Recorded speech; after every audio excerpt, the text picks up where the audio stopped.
그래도 웃어요. 사랑하는 서지혁 식구들 안녕하세요. 2025년 6월 1일 믿음의 기초를 든든히 세우는 서지혁 소식지입니다.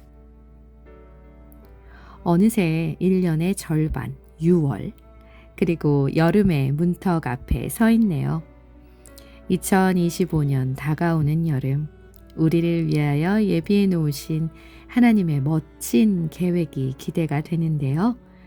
하나님께서 우리를 위해 창조하신 바다를 보시며 그분의 마음을 시원하게 해드리는 여름 보내시기를 기도합니다. 라는 글과 함께 너무나도 멋진 바다와 섬의 모습이 담긴 사진이 이번 6월의 서지혁 소식지 표지를 장식하고 있습니다. 이 사진은 우리 교회 구본승 청년이 남태평양 키리티마티 섬 상공에서 직접 촬영한 거라고 하는데요. 보기만 해도 시원해지는 것 같지 않으세요? 2025년 여름 더욱 뜨거워질 준비 모두 되셨나요? 이번 주 성경 암송 구절입니다. 주의 나라는 영원한 나라이니 주의 통치는 대대에 이르리이다. 시편 145편 13절 말씀. 아멘. 그럼 소식지를 한번 살펴볼까요? 이번 주에도 지난주에 이어 부흥의 소감문이 실렸습니다. 센터장인 김지연 집사님의 글이네요. 지난주에는 남편이신 김정옥 집사님의 소감문이 실렸었는데 아무래도 이 가정이 이번 부흥회에서 정말로 은혜를 많이 받았나 봅니다. 한번 읽어볼게요. 안녕하세요. 김지연 집사입니다. 올해 상반기 심령 부흥회를 통해 하나님께서 제게 주신 은혜와 결단을 나누고자 합니다. 모든 집회가 은혜로웠지만 특별히 수요일 오전 집회가 기억에 남습니다. 남편이 요즘 직장을 쉬고 있어 함께 예배에 참석하게 되었는데 그 시간의 주제는 질병의 고난에서 벗어나라 였습니다. 이 주제는 지금 저희 부부가 직면한 문제이기도 합니다. 저는 갑상선암 재발로 수술을 받은 후 컨디션은 많이 회복되었지만 수술 후유증으로 오른쪽 턱과 목 주변의 신경이 마비된 상태입니다. 입을 벌리거나 말하는 데 불편함이 있는데 병원에서는 수술 후 6개월이 지나면 서서히 회복될 수 있다고 했습니다. 그런 상황에서 오전 집회 시작부터 말씀이 마음 깊이 와닿았습니다. 예수님의 공생의 사역 중 3분의 2가 치유 사역이었다는 말씀. 질병 가운데 있는 자들을 보며 주님께서 마음 아파하시고 직접 치유하시기를 기뻐하셨다는 말씀. 하나님께서 우리를 질병에서 건져주실 확실한 약속을 주셨다는 선포가 바로 저희 가정을 향한 주님의 음성으로 들렸습니다. 그 말씀 앞에서 저는 이렇게 기도하게 되었습니다. 하나님, 시간이 지나서 나았다고 말하는 것이 아니라 하나님께서 고치셨다고 고백할 수 있도록 지금 고쳐주세요.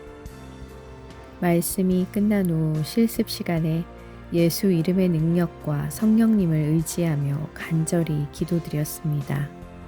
또한 목사님께서 소그룹 모임에서 결과는 주님께 맡기고 치유를 위해 기도하며 복음의 능력이 나타나는 모임이 되기를 사모하라고 하신 말씀에 큰 도전을 받았습니다.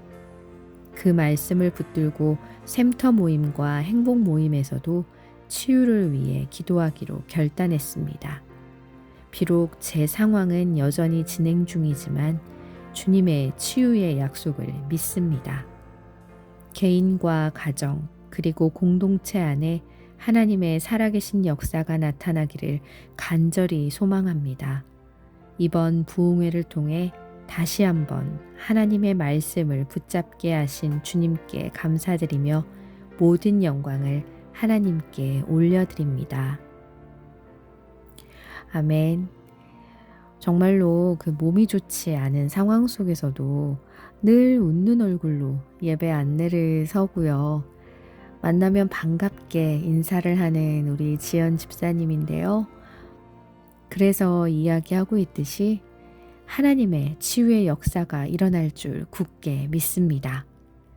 우리 모두 한 마음으로 기도하겠습니다. 힘내세요. 다음은 성인이 집사님 샘터의 손정은 집사님의 글입니다.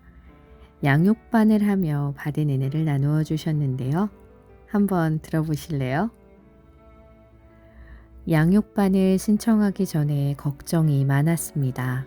평일에 왕복으로 1시간 넘는 거리를 매주 올 수 있을지, 오전에 갑자기 아이들한테 무슨 일이 생기면 어떡할지, 양육반을 못할 이유들만 떠올랐습니다. 그때 샘터장님인 성인이 집사님이 제가 한다면 같이 들어주시겠다고 선뜻 손을 내밀어 주셨습니다.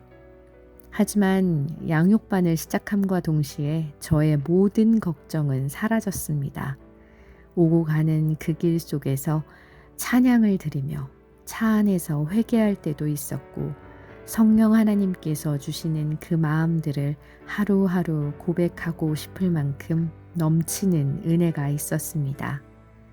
지금은 수요일이면 너무 기대하는 마음으로 목요일 양육 시간이 기다려집니다. 저는 MBTI의 T 성향입니다. 저 같은 사람이 같이 양육하는 식구들의 기도를 하면서 간절함에 눈물도 흘리고 양육반 식구들의 눈만 마주치면 왜 이렇게 눈물이 나는지 이 변화들이 말로는 다 설명할 수 없습니다. 새벽에 큐티 시간이 저를 하루 동안 붙잡아주고 자기 전에 기도 시간이 저를 치유받게 합니다. 그리고 일주일에 한 번뿐인 양육 시간에 듣는 원세현 목사님의 열정적인 말씀과 저의 첫 생애에 이 아름다운 양육반 식구들을 인도해 주신 성령 하나님께 감사합니다. 역시 하나님은 모든 걸 계획하시는 분이십니다. 저에게 준비된 이때의 좋은 시간들을 인도해 주셨습니다. 너희가 이같이 어리석으냐? 성령으로 시작하였다가 이제는 육체로 마치겠느냐? 갈라디아서 3장 3절 말씀. 오늘도 말씀을 묵상하며 이 넘치는 은혜를 저뿐만 아니라 혼자 힘으로 모든 문제를 해결하려는 삶에 지친 성도들과 함께 나누고 싶습니다. 와, 정말 집사님의 글을 읽으면서 뭔가 마음이 몽글몽글 움직이는 느낌이 있었어요. 집사님의 그 설렘과 감격들이 마구마구 전해지는 것 같습니다.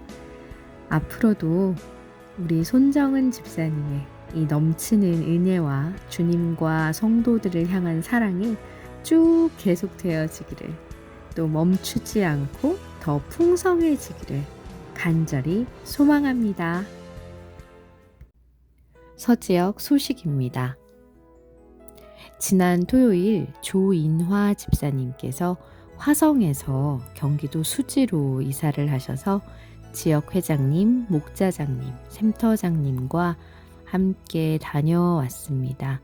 마음을 담아 풍성하게 음식을 준비해 주셔서 감사히 잘 먹었습니다.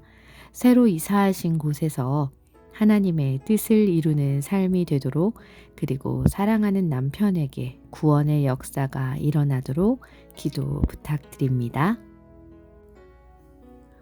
다음은 김옥희 권사님의 샘터 식구이신 주명숙 권사님의 남편 이상규 집사님께서 집에서 주저앉으셨는데 그로 인해 고관절 수술을 하셨다고 해요.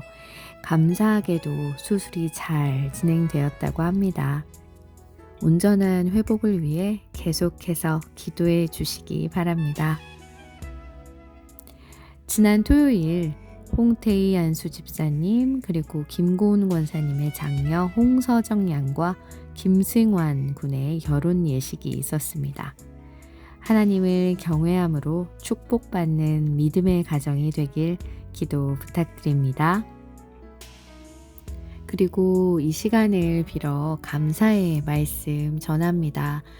지난 5월 25일 주일에 저희 큰아들 혜성이가 왼쪽 눈에 연조직염이라는 염증이 생겨서 화요일에 입원을 하게 되었습니다.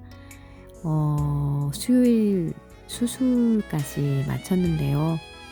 화요일에 원목사님하고 장영숙 원사님께서 신방 와주셔서 기도해 주시고 격려해 주시고 너무 감사했어요. 우리 혜성이가 너무 큰 힘을 얻었습니다. 그리고 서지역 모든 식구들, 샘터장님들, 또 목자장님들 모든 분들께서 함께 기도해 주신 덕분에 수술도 잘 되고 그래서 지난 금요일에 퇴원을 했는데요. 정말 늘 감사하지만 특히 이렇게 어려운 일을 당할 때 함께 기도해 주시는 분들이 있다는 게 얼마나 힘이 되고 감사한지 모르겠습니다. 다시 한번 진심으로 감사드립니다. Happy birthday to you. 6월 생일 맞으신 모든 분들 축하드립니다. 교회 소식입니다. 6월 15일 주일 귀빈 초청 축제가 있습니다. 우리 모두 작정하신 베스트 분들 모두 참석하실 수 있길 기도하고요. 많은 분들이 하나님 품으로 돌아오는 역사가 일어나길 간절히 소망합니다. 믿음의 기초를 든든히 세우는 계절학기가 6월 29일 주일 주간부터 4주에서 6주 동안 진행됩니다. 등록은 6월 1일 주일부터 6월 15일까지라고 하네요. 성경 통독반, 큐티 배우고 확신하라, 성경적 가정 세움, 사춘기 부모학교, 부모를 위한 성교육 등 다양한 프로그램이 진행되니까요. 많은 관심과 참여 부탁드립니다. 오늘의 마지막은요. 특별한 현장으로 직접 가볼까 하는데요. 바로 김종원 장로님께서 인도하시는 행복모임 현장입니다. 그곳에서 너무나 귀한 고백을 들을 수 있었는데요. 다름 아닌 이번에 새신자 교육을 수료하고 우리 서지역 새 식구가 된 김진영 자매의 신앙 고백입니다. 한번 들어보실래요? 현장에 소음이 있는 점 미리 양해 부탁드리고요. 그래서 잘 들리지 않으실 수도 있으니 귀를 쫑긋 세우시고 집중해 주시면 좋을 것 같습니다. 제 얘기를 해보겠습니다. 저는 초등학교 때 교회를 처음 접하게 되었습니다. 그때 어떻게 교회를 접하게 되었는지 사실 기억이 나진 않지만 제가 기억하는 교회의 모습은 달란트 잔치를 하기 위해 달란트를 열심히 모았던 제 모습입니다. 그때 먹었던 떡볶이, 튀김, 만두, 떡 등 많은 음식들들, 그리고 그때 초등부를 가르쳤던 기타 치던 청년부 선생님이 기억이 가장 큽니다. 그 기타 치던 청년부 선생님은 저의 첫사랑이셨거든요. 그리고 시간이 흘러 영락고등학교에 입학했고 그 학교가 미션스쿨이라는 것을 나중에서야 알게 되었습니다. 왜냐면 성탄절이면 주일에 영락교회에서 예배를 드렸어야 했거든요. 그러다 고등학생 때 방송반 생활을 하며 신앙심이 깊은 친구가 저에게 전도를 시도할 때 전도하면 난 너랑 친구로도 지내지 않겠다고 하고 고등학교 생활을 했습니다. 전 누가 시켜서 하는 건 딱 질색이라 했거든요. 전 누가 시켜서 하는 것 그러던 어느 날 방송반 생활을 하면서 엔지니어로서 청소년 비전 캠프라는 선임을 하게 되었습니다.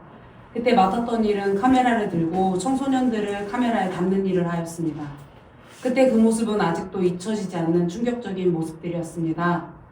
누군가는 크게 소리내어 기도했고 누군가는 무릎을 꿇고 울고 있었고 누군가는 머리에 대고 누구를 향한 기도를 하고 있었고 누군가는 알 수 없는 말들을 하고 있었기 때문이죠. 그때 저의 마음을 움직이셨던 말씀은 분당 우리 교회 이찬수 목사님의 말씀이 저를 변화시켰습니다. 처음엔 불편했던 모든 것들이 4년을 넘게 섬김 생활을 하면서 저에게도 믿음이라는 것이 생겨나서 혼자서 교회를 다니고 교회를 다니는 사람들과 인연을 맺어가는 시간들이 있었습니다. 그때 저는 교회 사람들은 실속을 챙기고 남에게 어떻게 하면 도움을 받을까라는 것으로만 보였었고 제 스스로가 그 모든 것들이 실증이 나기 시작했습니다. 그러면서 교회라는 곳을 자연스럽게 멀리하였고 주말에 일을 하는 근무를 하기 시작하면서부터 자연스럽게 제 머릿속에서는 교회는 안 가도 되는 곳이었습니다. 그러다 지금 사는 곳으로 이사를 오게 되었고 항상 주차난에 시달리는 제게 주차에 대해서 도움을 주는 손길이 있었습니다. 그분은 바로 황상철 주임님이셨습니다. 처음에 제 차에 관심을 가지셨었고 그러다 시간이 지났는데 교회를 나와볼 생각이 없냐라고 하셨을 때 저는 지금은 없다라고 단호히 얘기하다가 계속해서 도움을 주시는 그 모습에 감동하여 그럼 일요 예배 말고 금요 예배라도 나가보겠다고 말씀드렸습니다. 그때 저에게 처음 소개해 주셨던 분은 서지역 담당이신 원세현 목사님이셨습니다. 원세현 목사님 평일에 시간 되실 때 점심 한번 같이 하자고 혹은 저녁 한번 같이 드시자고 전화번호를 달라고 했을 때 단호히 지금은 괜찮습니다. 제가 나중에 편해지게 되면 그때 전화번호를 드리겠습니다 라고 말했던 기억이 아직도 생생하네요. 전 그때 무진장 단호했었거든요. 그렇게 어느덧 3년이라는 시간이 지나갔고 그 도움, 가로 열고 주차난을 의미합니다. 그 도움의 손길이 어느 날 저에게 이번에는 일요일에 교회를 나가봐야겠다. 그래야 이분에게 더 큰 도움을 받을 수 있겠구나 라고 생각이 들었습니다. 그때 큰 용기를 내서 일요일에 발걸음을 하게 되었죠. 그런데 그날은 저에게 잊을 수 없는 시간들이었습니다. 처음에 소개해 주었던 원세현 목사님을 다시 만나 새신자를 인도하는 곳으로 저를 이끌고 가셔서 많은 얘기들을 들어주시고 마지막으로 저를 위해 기도해 드린다고 저의 고민, 제가 가지고 있는 생각들을 물어봐 주셨습니다. 그때 저는 경제적으로 마음이 어려웠고 마음이 어려울 때마다 그것이 힘들어하고 지쳐하고 주변 사람들을 힘들게 하는 제 자신이 너무나도 싫었기 때문에 그것을 유하게 잘 넘길 수 있는 사람이 되었으면 좋겠다. 나에게 그러한 담대함이 있으면 좋겠다라고 얘기했습니다. 그런 저를 위해 기도해 주시는데 그때 그 기도의 말씀들이 어떤 말씀인지는 하나도 기억나지 않지만 그 순간 눈물을 흘리고 있는 제 자신을 마주하게 되었습니다. 너무 창피했습니다. 왜 우는지 몰랐습니다. 지금 생각해보니 저의 힘듦을 알아준다라고 그때 이해한다라고 다독이는 것 같아 위로가 되었던 것 같습니다. 그리고 꾸준히 새신자를 위해 교육해주시는 박성은 집사님을 만났고 혜연 언니와 함께 교제를 시작하면서 매주 목사님을 만났고 5월 5일 리트릿을 다녀왔습니다. 이 시간은 저에게 많이 불편하기도 했고 많은 것을 깨닫게 했던 시간들이었습니다. 청년들을 위해 혹은 청소년을 위해 기도해 주라는 그 말씀이 속으로는 나를 위해 정확하게 기도하지 못하고 입술로 기도하지 못하는 나에게 누군가를 위해 기도한다라는 것 자체가 모순되는 것 같았습니다. 그래서 그 시간이 참 불편한 시간들이었습니다. 그런 저를 알고 목사님이 맨 마지막에 저를 앞으로 이끌고 나와 이 시간이 참 불편했을 텐데 잘 견디고 끝까지 함께 해주는 진영자매를 위해 우리 모두 기도해주면 감사하겠습니다 라는 말과 함께 거기 있는 모든 자매들이 와서 누구 하나 할 것 없이 눈물을 흘리며 저를 위해 기도해 주셨습니다. 그때 주해준 눈물은 아마 저를 위해 기도해주는 그대로 감사함이었던 것 같습니다. 나는 혼자가 아니구나라는 마음이 있지 않을까 싶습니다. 그리고 다음날 행복 모임에 나와 자주 나오지 못하겠지만 오늘 얘기를 해야겠다라고 생각했습니다. 행복 모임을 통해 감사함을 알게 되고 작은 것을 감사하게 바라볼 수 있는 시선을 주게 해주셔서 감사하다고 제 마음이 조금 편안해진 것 같다라고 제 작은 마음속에 있는 얘기를 전달했었습니다. 그땐 정말로 자주 못 나갈 줄 알고 한 고백이었는데 이렇게 글로 고백하게 될지 상상도 못했습니다. 저는 인복이 많아 좋은 사람들을 만났다라고 항상 얘기했었는데 목사님께서 그것은 은혜라고 축복이라고 말씀해 주셨던 것이 기억이 납니다. 저는 이 사람들을 만날 수 있는 것과 지금의 이 마음을 가질 수 있는 것이 저에게 가장 큰 은혜이고 축복인 것 같습니다. 그리고 예전에 아주 강하게 원했던 기도들을 생각이 나서 찾아보았습니다. 제가 했던 기도로 오늘을 끝맺겠습니다. 아버지, 저에게 지혜를 주세요. 사람을 대할 때는 진심으로 상대하고 사랑할 때는 최고의 사랑을 주게 하시고 내가 어떻게 할 수 없는 일에 포기할 수 있게 하고 내가 할 수 있는 일에 최선을 다하게 하고 그 두 가지를 구분할 수 있는 지혜를 주세요. 뱉은 말에 책임을 다하게 하고 간절함에 대한 대가 지불을 하고 그것에 대한 대가 또한 받을 수 있도록 하옵소서. 부모에게 자랑스러운 딸이 되고 형제에게는 신뢰를 주는 형제가 되고 친구에게는 믿음을 주는 벗이 되게 하옵소서. 우스운 사람보다는 웃긴 사람이 되게 하고 사람들이 제 곁에 머물게 하옵소서. 제 일은 제가 바라보는 모든 것에 감사하고 기뻐하고 긍정으로 보게 하옵소서. 이상입니다.